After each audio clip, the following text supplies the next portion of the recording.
마태복음 14장 29절에서 32절 말씀 읽겠습니다. 오라 하시니 베드로가 배에서 내려 물 위로 걸어서 예수께로 가되 바람을 보고 무서워 빠져가는지라 소리질러 이르되 주여 나를 구원하소서 하니 예수께서 즉시 손을 내밀어 그를 붙잡으시며 이르시되 믿음이 작은 자야 왜 의심하였느냐 하시고 배에 함께 오름에 바람이 그치는지라. 아멘. 오늘은 이 본문 말씀을 통하여 예수께서 허락하셨으니 이런 제목으로 하나님의 말씀을 살펴보도록 합니다. 예수께서 허락하셨으니. 이 땅에 구세주로 오신 예수께서는 공생의 기간 동안에 많은 기적을 행하셨습니다. 그리고 그 같은 기적들은 그분께서 하나님 되심을 명백히 드러내 보이셨습니다.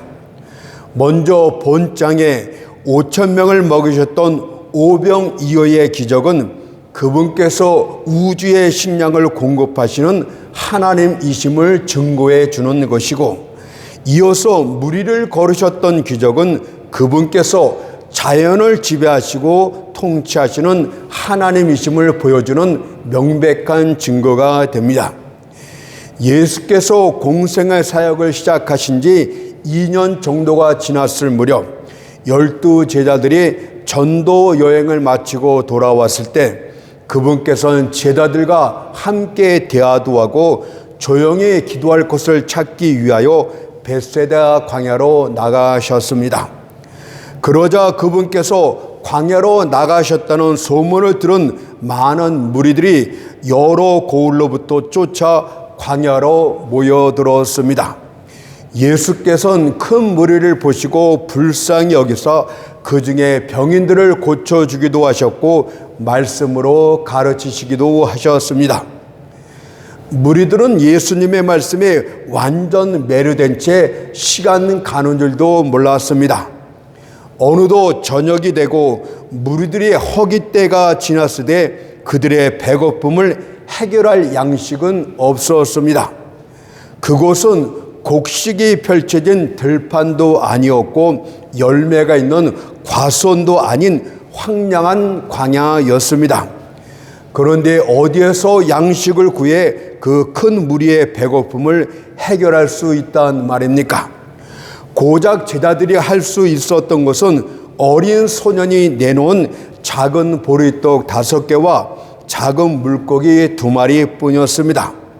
그것을 마태복음 14장 17절에 이렇게 말합니다. 제자들이 가로되 여기 우리에게 있는 것은 떡 5개와 물고기 2마리 뿐이니이다. 이 말뜻은 무엇입니까? 주여 우리가 준비할 수 있는 것은 고작 이것뿐이니이다. 그러나 이것으로 할 수 있는 것이 무엇이겠습니까? 한 사람의 양식으로도 부족하나이다 라고 불평하며 불가능을 이야기했습니다. 하지만 터무니없이 부족한 것이라 할지라도 예수님 손에 올려주면 다 됩니다. 예수께서 그것을 가지고 하늘을 우러러 축사하시고 떡과 고기를 떼어 나누어 주었을 때 그것은 측량할 수 없을 만큼 증가되는 기적이 나타났습니다.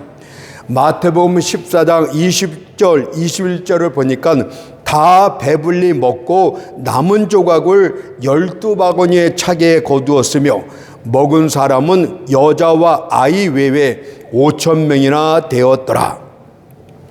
이로 인해 모였던 무리들은 오병이어의 기적으로 크게 놀랐고 여기저기서 예수님을 왕으로 삼고자 하는 소리가 울려났습니다. 제자들 역시도 고조된 분위기에 편승해서 어깨가 으쓱해진 상태였습니다. 그러자 예수께서는 서둘러 무리들을 돌려보내기 시작했고 그 사이에 제자들을 재촉하사 배를 타고 강 건너편으로 앞서가게 하셨습니다. 그것을 마태복음 14장 22절에 이렇게 기록되어 있습니다.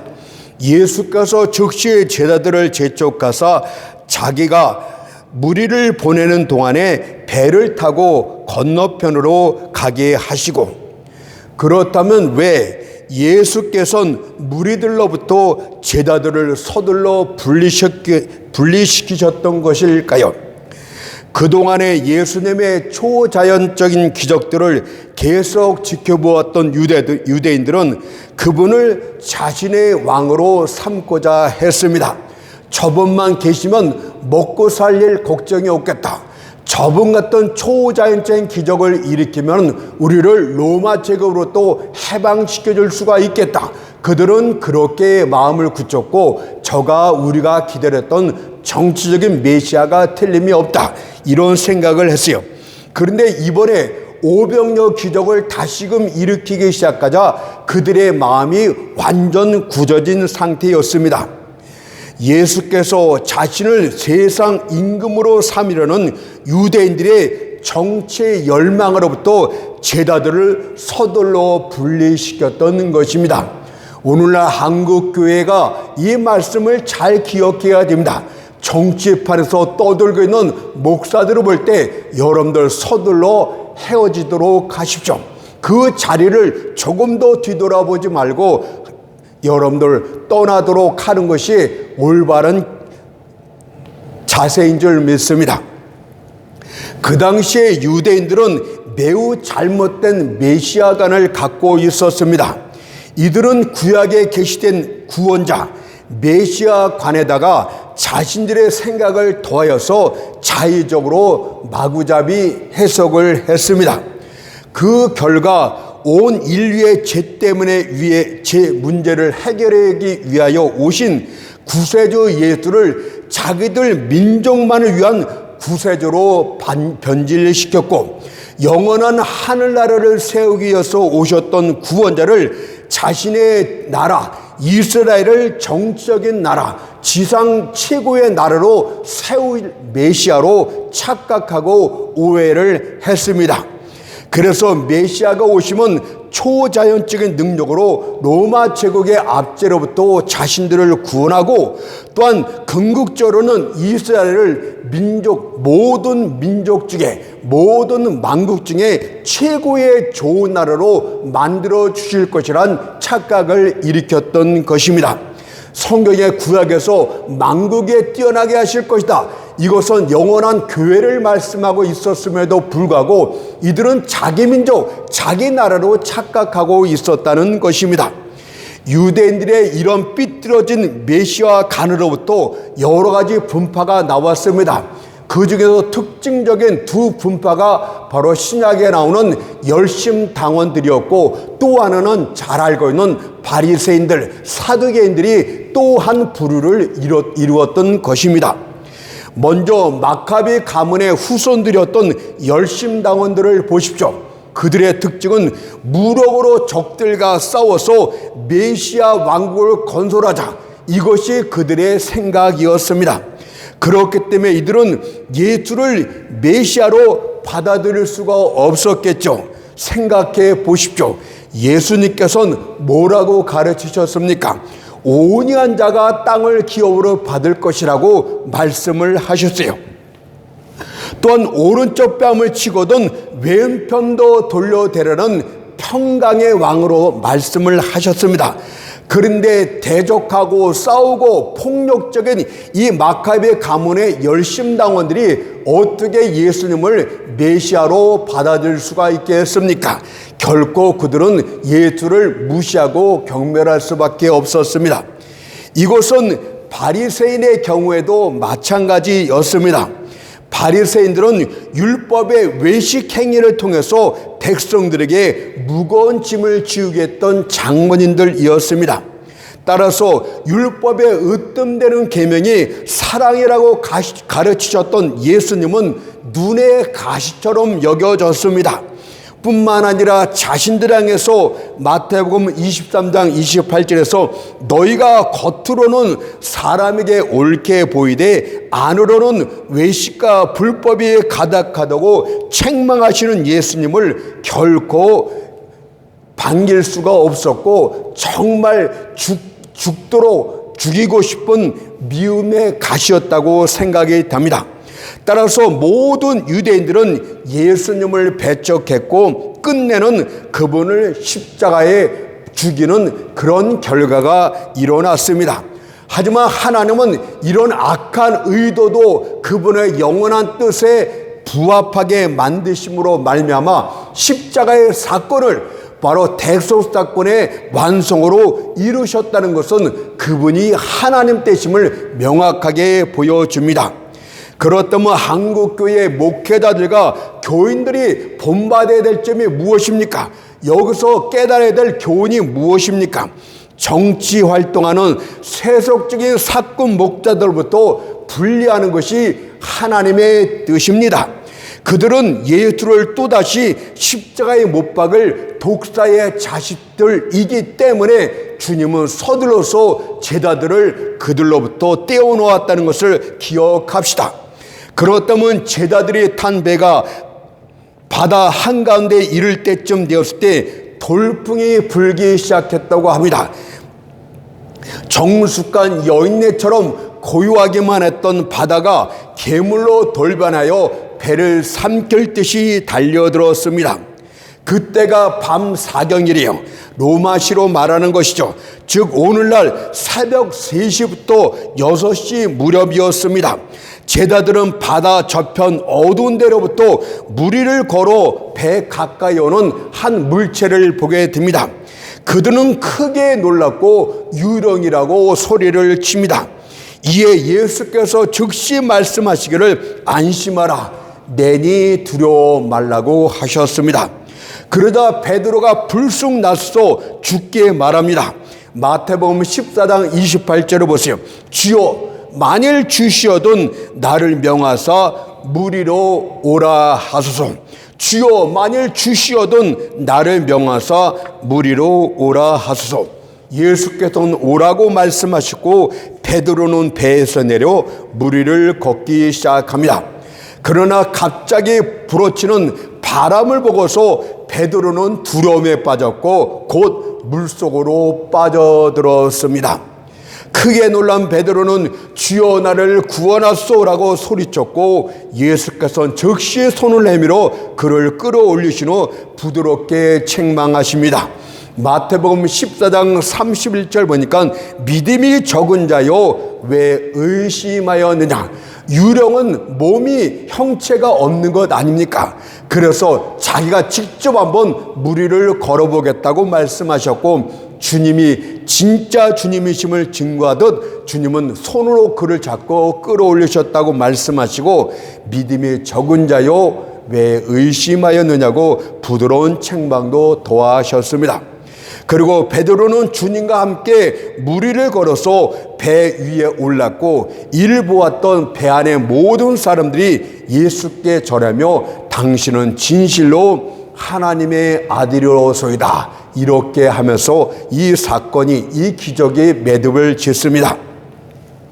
그렇다면 우리는 무리를 걷는 이 기적적인 사건을 통해서 다음과 같은 두 가지 사실을 살펴볼 수 있는 줄로 믿습니다. 첫째는 베드로의 믿음이 과연 어떤 것인가 한번 살펴보고 둘째는 주님의 오라고 하신 허락하심과 관련하여서 한번 살펴보도록 하겠습니다. 첫째로 베드로의 믿음에 대해서 말씀을 드리겠습니다. 예수께서는 베드로를 향하여 무리를 걸었기 때문에 믿음이 큰 자요 이렇게 쉽게 생각하기 쉬운데 믿음이 적은 자요 왜 의심하였느냐 라고 하셨습니다. 베드로는 분명 믿음이 적은 자요 믿음이 있었습니다. 베드로는 참된 믿음의 소유자였습니다. 주님이 인정하지 않습니까? 그렇지만 그 믿음은 아주 작고 연약한 믿음이었다는 것도 사실입니다. 그러나 이 사건 이후로 베드로의 믿음은 놀랍게 바뀝니다. 12제자 가운데 수제자로 우뚝 서게 되고 오순절 날에는 대설교자로 번신을 하며 부활하신 주님께로부터 내 양을 먹이라 내 양을 치라는 위대한 지상 사명을 부여받게 됩니다. 이 사건이 대단히 놀라운 그런 전환점이 됐어요.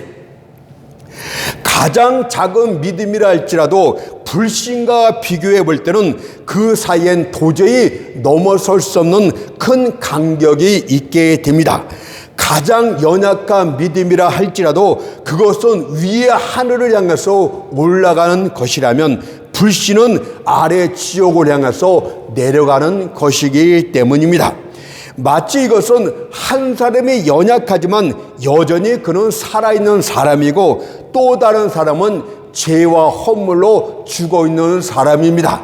아무리 연약할지라도 살아있는 사람과 죽은 사람은 도저히 비교가 안 됩니다. 이것이 불신과 연약한 믿음의 차이가 되겠습니다.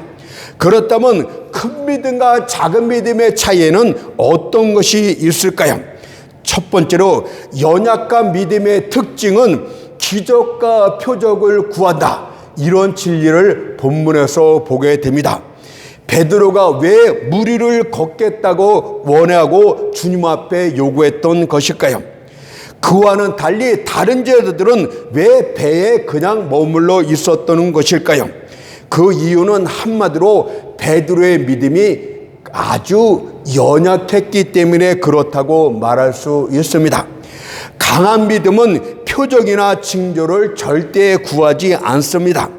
강한 믿음은 주의 말씀을 의지하고 믿을 뿐 그 말씀을 확인하고 싶은 어떤 징조나 표적을 구하지를 않습니다. 마치 내 자신을 말하는 것 같아서 부끄럽지만 성경 사실이 그렇습니다. 그러나 연약한 믿음이었던 베드로는 무리로 걸으시는 예수님을 믿지 못했어요. 유령이라고 착각하고 자신이 직접 확인코자 표적을 구했던 것입니다. 그것이 마태복음 14장 28절의 말씀, 주여 만일 주시어든 나를 명하사 무리로 오게 하소서. 나를 명하래. 내가 직접 주님이 진짜인지 가짜인지 확인해 보겠다. 이렇게 말하고 있었던 것이에요. 작은 믿음은 항상 나에게 표적을 보여주소서, 나에게 징조를 보여주소서 이렇게 부르짖게 됩니다. 작은 믿음은 상식의 선에서는 믿지를 못해요. 상식의 선을 넘어선 어떤 것을 늘상 구합니다. 만일 그런 것이 없게 된다면 스스로 그 믿음은 붕괴되고 불신으로 바뀌고 맙니다. 하나님께서 구름 속에 무지개를 보여주시고 다시는 세상을 심판하지 않겠다는 징조로 보여주었습니까? 그러나 작은 믿음은 또 다른 특별한 사건을 요구합니다. 그래서 하늘을 다시 새롭게 장식할 어떤 것을 하나님께 구하게 됩니다. 주여 통상적인 무지개 말고 다른 어떤 표정을 하늘에 보이소서. 그리하면 주께서 이 땅을 물로 심판하지 않는다는 것을 내가 믿겠나이다. 이것이 바로 작은 믿음의 두드러진 특징이 됩니다. 베드로 역시도 무리를 걸어오시는 예수님의 모습 자체로는 확신을 못했기 때문에 주여 만일 주시어든 나로 무리를 걷게 하소서. 여기 요한이나 세베대의 아들 요한이나 그런 야고보가 아니라 내가 직접 한번 확인해 보겠습니다. 나로 무리를 걷게 한번 해 보십시오. 이렇게 요구했던 것입니다. 그러나 이런 요구는 주님의 말씀을 비춰볼 때 믿음의 속성이 절대 아닙니다. 이것은 의심의 온상에서 나온 합당치 못한 요구뿐이라는 것을 가르쳐 줍니다. 오늘 베드로가 무리를 먼저 앞서 나서 무리를 걷겠다는 이 위대한 믿음을 보십시오. 착각하지 마세요. 저는 그렇게 설교하는 분도 많이 들었는데 주님이 믿음이 강한 자요 이렇게 말씀하십니까? 믿음이 적은 자요. 연약한 믿음은 항상 표정을 구하고 그것을 내가 한번 확인해 보겠다. 자의식이 강하다는 것을 잊지 맙시다. 두 번째로 연약한 믿음은 주변 환경의 영향을 아주 많이 받습니다. 환경의 영향을 많이 받는 것이 또한 연약한 믿음이다. 이것도 내 자신에 대한 이야기 때문에 부끄럽지만 그대로 합니다. 베드로는 배에서 내려와 파도 위에 서 있는 자신의 모습을 보고 스스로 크게 놀랐습니다. 그는 한 발, 두 발 무리를 걸을 때마다 흥분되기 시작했고 그것이 기적이라는 것도 분명히 알았습니다. 그러나 물 위를 걸어가는 중 그는 예상치 못한 바람을 보게 됩니다. 바람을 봤다는 것은 무엇입니까? 바람을 볼 사람은 없어요. 바람으로 일어나는 현상, 파도가 크게 치니까 갑자기 놀랐어요. 물 위를 걷다가 그것을 보고 놀랬다는 뜻이겠죠. 바람은 바로 그가 전혀 예상하지 못했던 새로운 시험, 새로운 그 어떤 위험을 뜻하고 있는 게, 우리는 하나님의 말씀에 의지해서 믿음으로 가다가도 이런 새로운 시험이, 예상치 못한 시험이 불쑥 나타나기 시작하면 두려움에 빠지고 곧 불신으로 들어가서 거기서 실패하고 물속에 빠지게 되는 것입니다. 마태복음 14장 29절 30절이 있는 그대로 베드로의 부끄러운 모습을 써내려 갑니다. 베드로가 배에서 내려 물 위로 걸어서 예수께로 가되 바람을 보고 무서워 빠져가는지라. 바람을 보고 무서워 빠져갔대요. 믿음이라는 것이 도대체 무엇입니까? 믿음의 대상은 시작부터 끝까지 예수 그리스도 한 분임을 성경이 말하고 있어요. 그런데 예수를 보다가 다른 대상으로 눈을 돌리는 것 자체는 이미 믿음이 급격하게 떨어진다는 뜻을 말하고 있어요. 왜? 예수님 때문에, 예수님을 보았기 때문에 물 위를 걷는 기적을 일으키고 있었는데 왜 갑자기 바람을 보는 것입니까? 바람을 보서 두려워하면 여러분들은 빠질 수밖에 없는 것 아닙니까? 오직 예수의 능력으로 물 위를 걷던 그가 눈을 들려서 바람을 보았어요. 바람 때문에 두려워했습니다. 이처럼 연약한 믿음은 주님만 보고 가겠나이다고 말하지만 다른 예상치 못한 위험이 닥치게 되면 금방 물속으로 빠져드는 낭패를 당하게 되는 것이에요. 확신컨대 수학적인 계산이나 예상된 척도 안에서 존재하는 것은 믿음이 아니에요. 분명히 이 일이 이루어지기 위해선 이런 사건도 일어날 수 있고 저런 사건도 일어날 수가 있어. 이런 것을 예측하는 가운데서 갖고 있는 믿음은 믿음이 전혀 아니에요. 진짜 믿음은 예상치 못한 사건이 일어났을 때에도 변함없이 존재하는 것이 진짜 믿음이 되겠습니다. 강한 믿음이 되겠습니다. 새로운 어려움이 닥쳐올 때마다 불신의 먹이가 되는 것은 믿음이 아닌 것입니다. 그런 불신은 오히려 주님의 마음을 괴롭히게 하는 것이고 주의 머리에서 면류관을 끌어내리는 온당치 못한 행동이 됩니다. 성경은 베드로가 믿음으로 물 위를 걷다 예상치 못한 바람 때문에 두려워하여 물속에 빠진 것을 베드로전서 1장 7절에서 바로 베드로 자신이 기록한 말씀에 믿음의 시련, 이렇게 표현하고 있어요.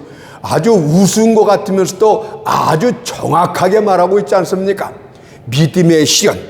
시련이 믿음에 하는 역할들은 여러 가지가 있지만 오늘 베드로 자신과 관련해서 두 가지만 한번 이 내용에서 살펴봅시다.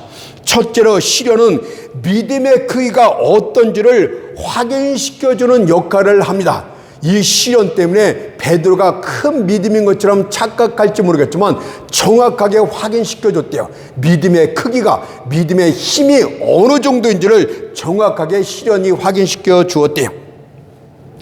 때때로 우리는 믿음이 연약함에도 불구하고 강한 믿음을 갖고 있는 것처럼 착각을 합니다.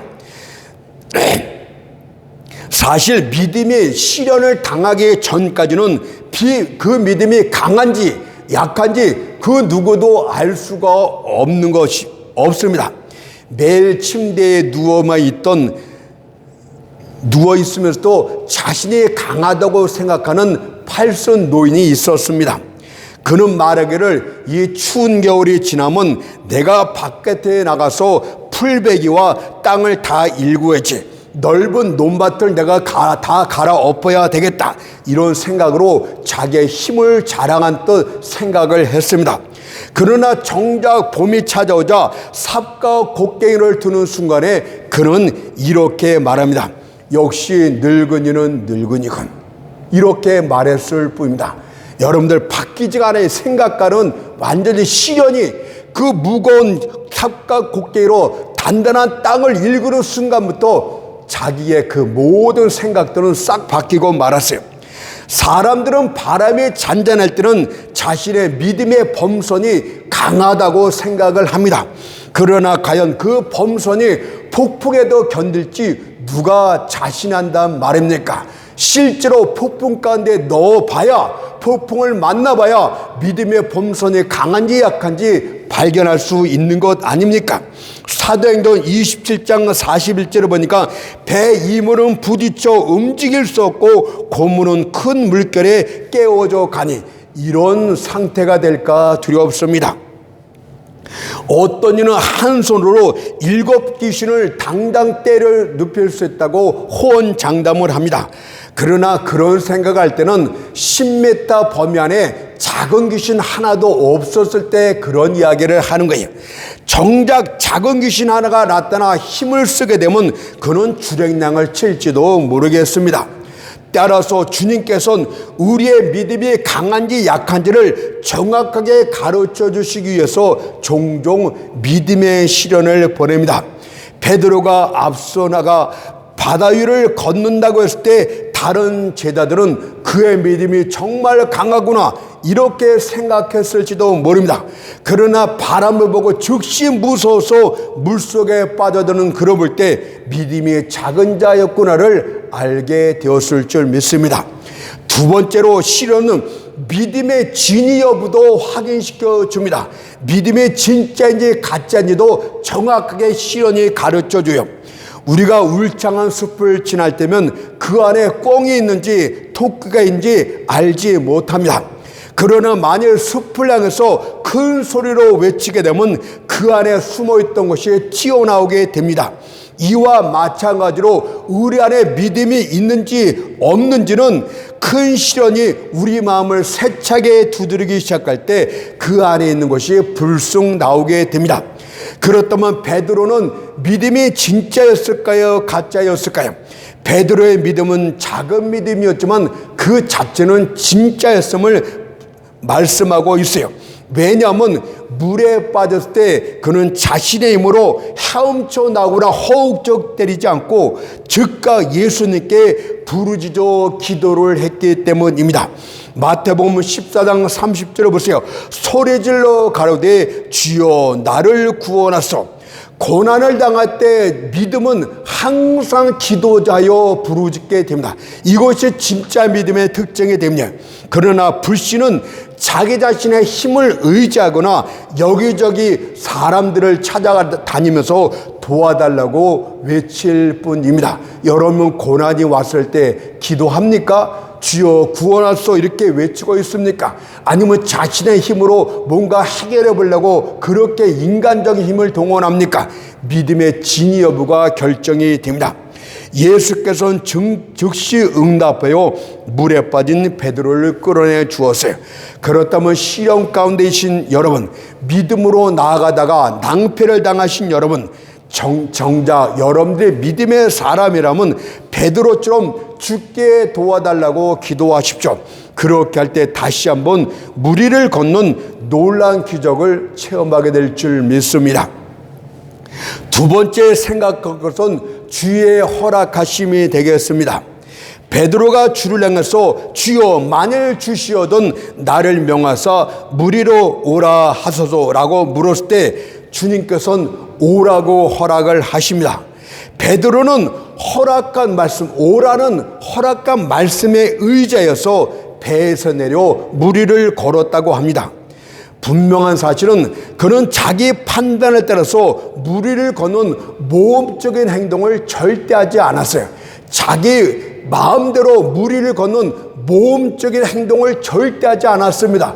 그는 먼저 주님 앞에 물어봤어요. 내가 무리를 걷게 하소서라고 할 때 주님이 오라라고 허락을 분명히 듣고 그는 무리를 걸었어요.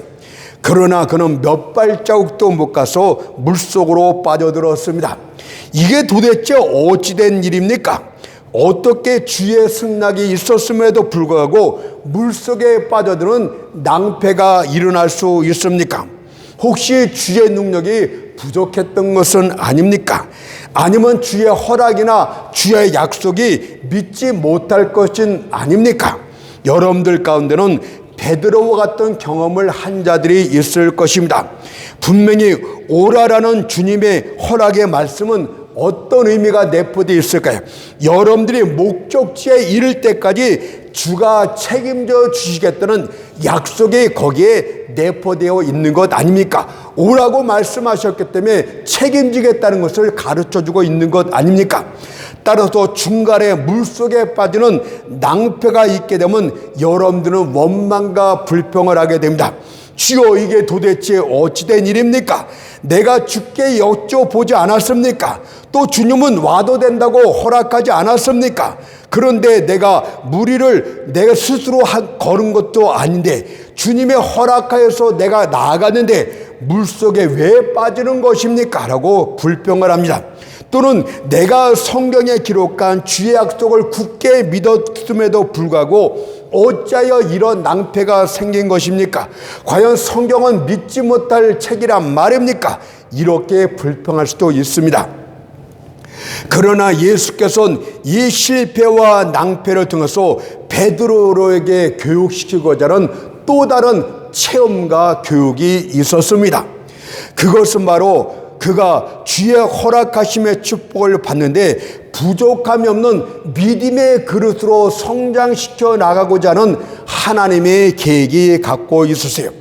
점쟁이들은, 가짜 무당들은, 모든 세상 것 거짓 예언자들은 듣기 좋은 예언의 말만 합니다.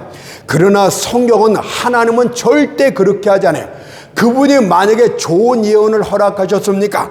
그러면 그 예언을 받는 당사자를 그 합당한 그 축복을 받을 만한 합당한 그들로 함께 만들어가는 것이 진짜 하나님의 모습이 되겠습니다. 베드로는 처음에 예수님 향해서 주여, 만일 주시어든 이렇게 말합니다. 이것은 믿음과 불신이 뒤엉켜 있다는 증거입니다. 주여라고 고백한 것은 믿음이고, 만일 주시어든 이것은 불신으로부터 나온 것 아닙니까? 이것이 혼재되어 있었지만 시련을 겪은 후에 그는 완전한 사람으로 성장할 수 있는 그런 전환점을 맞이하게 됩니다.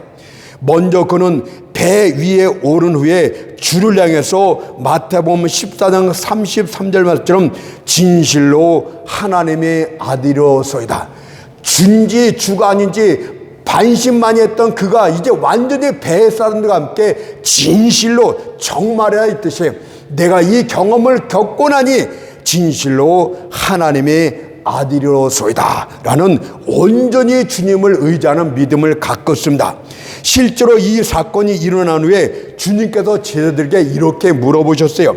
마태복음 16장 15절, 너희는 나를 누구라 하느냐? 마치 그 물 위에 걸었던 그 사건을 상기시키기라도 하듯 너희는 나를 누구라 하느냐? 마태복음 16장 2장만 넘어가면 나와요. 그러자 먼저 베드로가 쭉 나서서 놀라운 믿음의 고백을 합니다. 마태복음 16장 16절을 보세요. 시몬 베드로가 대답하여 가로되 주는 그리스도시요 살아계신 하나님의 아들이시니이다. 얼마나 놀랍게 믿음이 바뀌었습니까? 여러분은 믿음이 완전히 변한, 믿음이 크게 성숙한 베드로를 곧 보게 됩니다.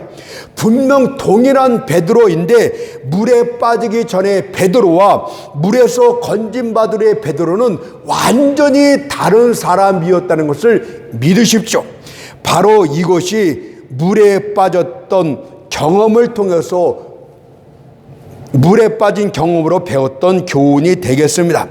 주를 온전히 알고 주께 자신의 모든 것을 맡길 수 있는 그런 사람으로 변화시킨 것이 바로 이 사건, 이 고난이었습니다. 여러분은 여기에서 바뀐 두 장면을 동시에 볼 수 있어야 돼요. 이 사건에서 바뀐 두 장면, 시련 전에 물에 빠지기 전에는 주의 허락한 말씀을 갖고 홀로 걸어가는 베드로의 모습을 봅니다. 그러나 물에서 시련을 겪은 후에 건짐을 받은 후에는 어떻게 바뀝니까? 두 사람의 등장이요. 바로 베드로와 베드로와 예수님이 함께 걷는 그런 두 가지의 모습으로 완전히 바뀌게 됩니다. 실제로 마태복음 14장 30절을 보세요. 배에 함께 오르매, 이 함께라는 것이 너무나 중요합니다. 함께라는 말은 최고의 위로 아닙니까? 이사야 41장 10절에 보니까 두려워 말라, 내가 너와 함께 함이라. 함께라는 말은 두 사람을 끊어지지 않는 삼겹살로 하나로 묶었다는 뜻입니다. 겁 많은 한 여행객이 험한 산 앞에서 어찌할 줄을 모른 채 두려워 떨고 있었습니다. 위험한 절벽을 오르는 일, 가파른 낭떠러지를 내려가는 일은 두려운 일이 아닐 수 없었습니다. 그때 여행가 앞에 최고의 산 안내자가 나타나 이렇게 말합니다. 당신은 이 산을 넘는 것을 두려워하지 마시오.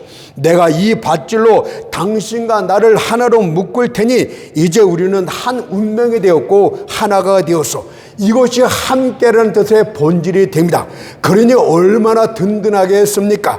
홀로 걸었던, 말씀만 의지하고 홀로 걸었던 베드로와 실제 예수님이 함께 동행하는 두 사람의 장면의 모습은 천지 차이 아닙니까? 함께가 그것을 완벽하게 나누죠. 홀로라는 말과 함께라는 이 말의 차이.